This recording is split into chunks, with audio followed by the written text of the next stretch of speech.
अस्सलाम वालेकुम व्यूअर्स, मैं हूं आपकी होस्ट मोमिना बतूल और आज मैं जिन गेस्ट के साथ आई हूं उनको आप बहुत दफ़ा टीवी पर देख भी चुके हैं और जानते भी हैं उनको।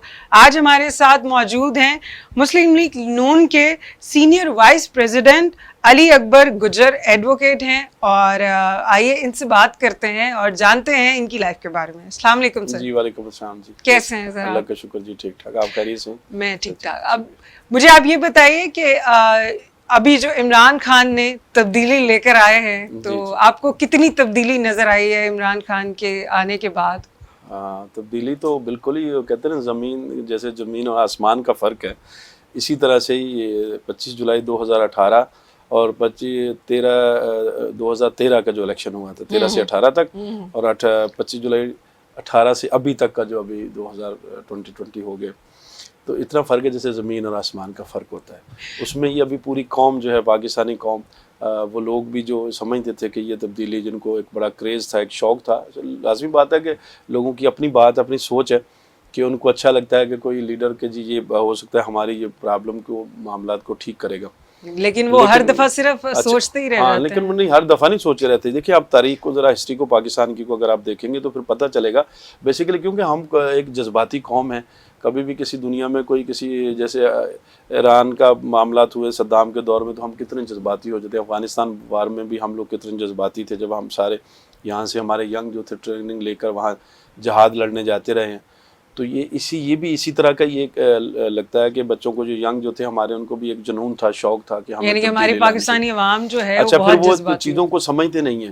आपको हिस्ट्री को पहले देखेंगे कि कभी जो अंग्रेज़ के दौर में जो एक तहरीक चली थी कि हम तहरीक आज़ादी जो थी, तो उस वक्त भी एक वक्त आया था कि जब बरसगीर के मुसलमानों ने फैसला किया था कि हम जो है साम्राज्य और अंग्रेज़ों की जो हुकूमत है उसमें हम नहीं रहेंगे।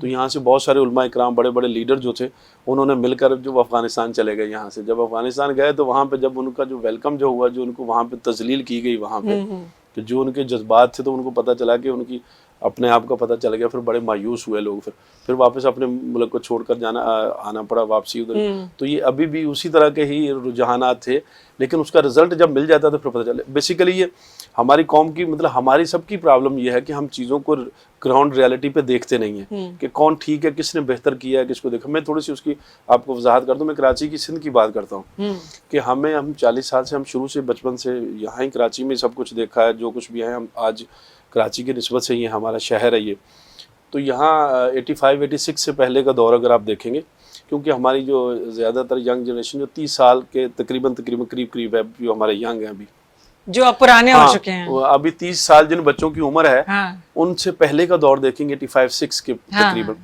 तो ये शहर जो था पाकिस्तान का सबसे बेहतरीन और रोशनियों का शहर बोला जाता था कराची। और इसके रोड सबसे बेहतरीन थे, पानी का सिस्टम बड़ा अच्छा था, स्ट्रीट लाइटें बड़ी अच्छी थी, और वो तमाम वो चीज़ें जो थी, एजुकेशन का सिस्टम भी, सबसे ज़्यादा पढ़े लिखे लोग इस शहर में रहते थे। बिल्कुल ऐसे। तो एक दौर आया कि जब हम आज अगर हम देखेंगे तो 40 साल पीछे चले जाएं, किसी भी पाकिस्तान के शहर में चले जाएं, पंजाब में चले जाएं, KPK में, या सिंध बलोचिस्तान के इंटीरियर में चले जाएं, तो उस वक्त आपको नजर आया कि वहाँ लोगों के पास रोड नहीं थे, बुनियादी सहूलतें नहीं थी वहाँ पे।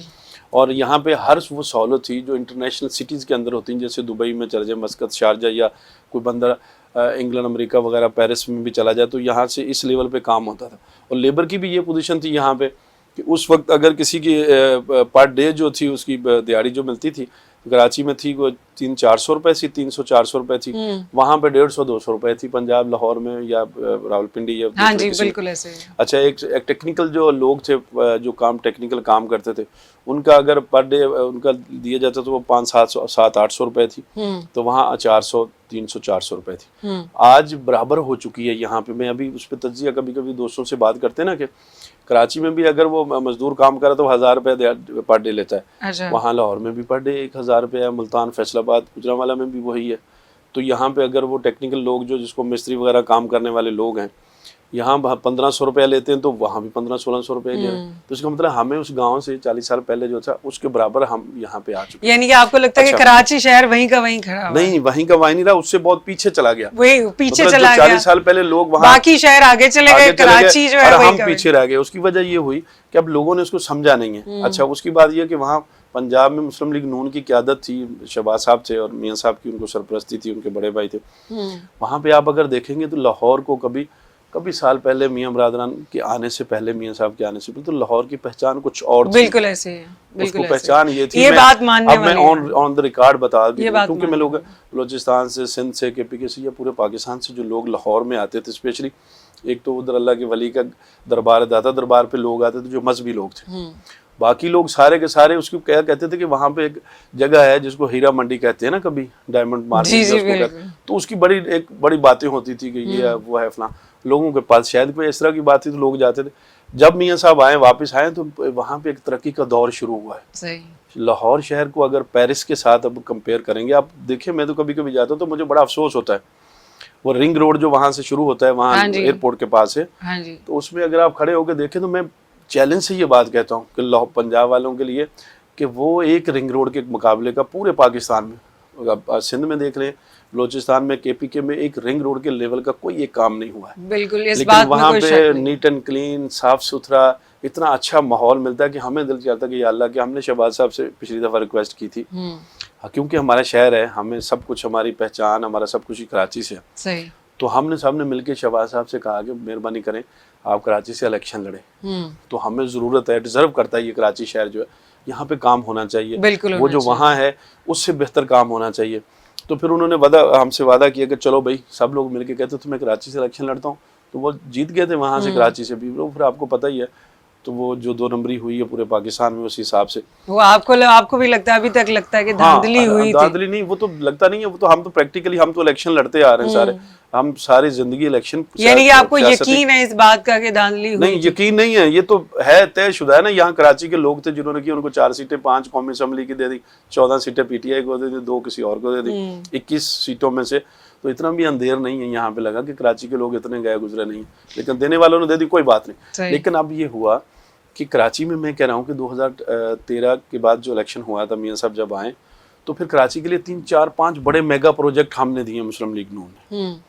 वो मेगा प्रोजेक्ट ऐसे हैं कि जो मैं कभी कभी हर जगह पे अभी मैं कहता हूँ लोगों को कि वो अगर 14 अगस्त 1947 के बाद भी अगर कंपेयर करें कराची के साथ, किसी गवर्नमेंट ने जो भी आई हो, इतने बड़े मेरे मेगा प्रोजेक्ट किसी ने नहीं दिए होंगे जितने मुस्लिम लीग नून ने यहाँ दिए। उसके मैं आपको थोड़ा सा बता दूँ। ग्रीन लाइन बस है, पता होगा हमारे दोस्तों को, सबको, कराची वालों को पता है। ग्रीन लाइन जिसकी वजह से भी बहुत तोड़-फोड़ की जा रही है। नहीं, तोड़-फोड़ नहीं की जा रही, तोड़-फोड़ तो हो चुकी है, अब उसको कंप्लीट करना था, जो रह गए छोटे मोटे काम वो करने थे।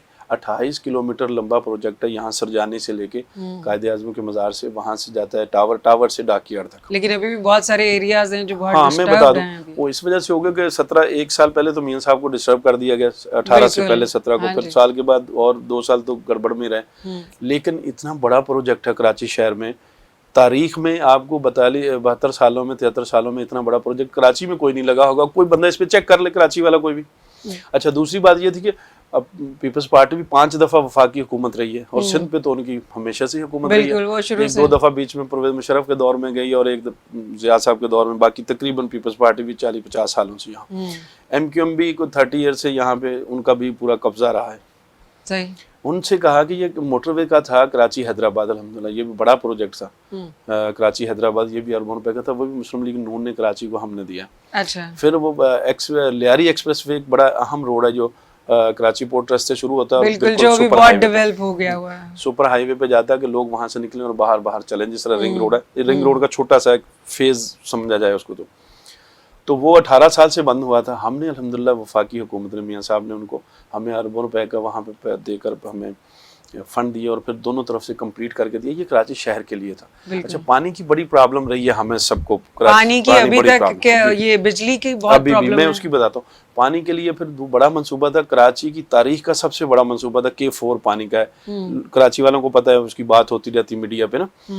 K4 था, प्रोजेक्ट था 30 अरब रुपए का, जिसमें 30 अरब में से 15 अरब रुपए हमने वफाक ने देने थे, 15 अरब सिंध ने करने थे, क्योंकि सूबाई हुकूमतें, उन्हें काम तो उन्होंने करना है, लेकिन वफाक ने, ये वफाक की तरफ से काम है।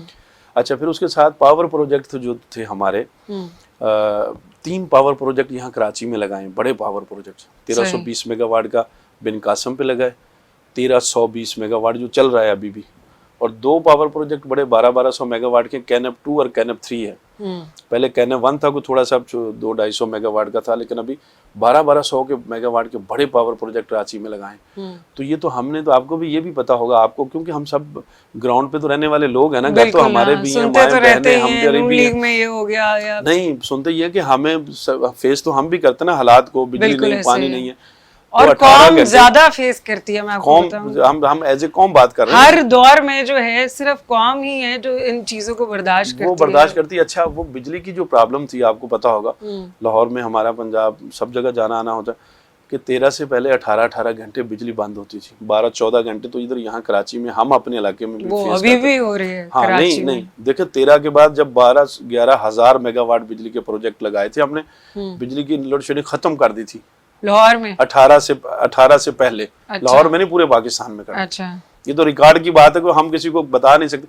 अब दोबारा 2 साल हो गए हैं इनको आए हुए, तब्दीली की जो बात हम सब कर रहे हैं, तो उन्होंने 2 सालों में ये हुआ कि मैं अभी, क्योंकि लॉकडाउन था, जा नहीं सकते थे, वहाँ बच्चे गए हुए थे वहाँ पंजाब में, फैसलाबाद में, तो वहाँ उनको मैं लेने के लिए गया बाई रोड। पहली दफ़ा मैंने भी बाई रोड ही गया हूँ। सखर से लाहौर, फैसलाबाद, गुजरांवाला या इस्लामाबाद, पेशावर, सारे के सब वहाँ से मोटरवे बना है। उसकी एक मैं अहम बात आपको इनकी नाअहली बताना चाहता हूँ कि वो मोटरवे बना दिया मियाँ साहब ने। 28 जुलाई के बाद 2018 के बाद इलेक्शन हो गया, इनकी जिम्मेदारियां इनको मिल गई। उनके दोनों साइड पे जो फैसिलिटेशन जो होती है, वहाँ पे पेट्रोल पंप्स होते हैं, होटल्स होते हैं, स्टे करने की स्टे एरिया होता है।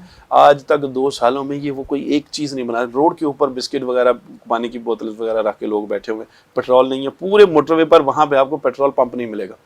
आपको उतरना होगा पंप से, किसी शहर में जाएं, 1 आधा घंटा आप जाएं, आने जाने में, उतरने में, दोबारा चढ़ने में लगता है।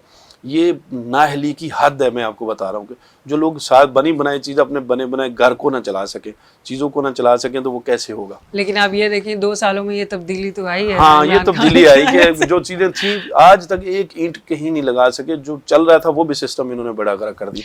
कराची की थोड़ी सी कंप्लीट कर दूं मैं। जी, तो फिर उसके बाद ये भी है, हम भी जानते हैं, आप भी जानते हैं सारे, कि ये कोई 30 साल से कराची शहर बदअमनी का शिकार था। कभी भी रोजाना की बुनियाद पे 100-100, 150-150 लोग जो थे बेगुनाहों को यहाँ मारा जाता।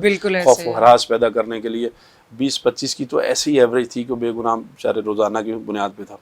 लेकिन हमारी हुकूमत आई है, मियाँ साहब जब आए तो सबसे पहला स्टेप उन्होंने कराची के लिया था। सितंबर 13 में इलेक्शन हुए थे, फिर 14 में इधर आ गए यहाँ। हम आपकी बात को दोबारा से यहीं से कंटिन्यू करेंगे। अभी मुझे जाना है एक ब्रेक पे, तो व्यूअर्स हम आपसे मिलते हैं एक ब्रेक के बाद। Let's take a break.